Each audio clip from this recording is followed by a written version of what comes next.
Nadagdagdagan ang kasiraan ng pamilyang Guerrero dahil sa ginawa ni Pilar dito kay Tinding. At samantala hindi nagdadalawang isip itong si Marites na pumasok dahil sa kagustuhan niyang mailigtas kaagad ang kanyang ina at maibigay din kay Pilar ang nasabing titulo. Ang bungakala naman ni Marites kapag maibalik niya ito ay maging okay na ang lahat.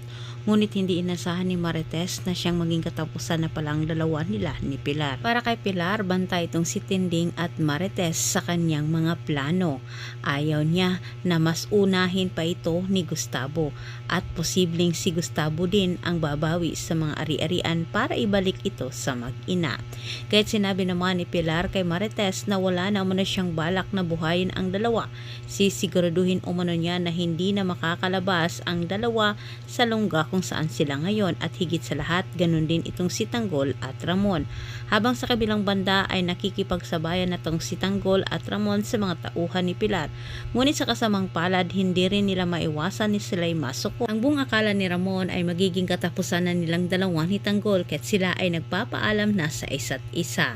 Samantala taliwasang nangyayari sa unang plano ni Pilar na sabay niyang tapusin ang mag-inang Tinding at Marites. Ngunit itong si Alfredo ang napuruhan sa kagustuhan nito na iligtas itong si Tinding. At sa kabutihang palad, nagsidatingan naman ang mga kagrupo ni Tanggol at iniligtas niya ang dalawang matanda. Samantala sa kabilang dako, tilang susugod naman itong si Gustavo sa kinaroroonan nila ni Tanggol para iligtas ang kanyang Tinding. Huli nang nakarating kay Gustavo ang ginawa ni Pilar dito kay Tinding. Napagtanto ni Gustavo ang ibig sabihin ni Pilar sa kanya.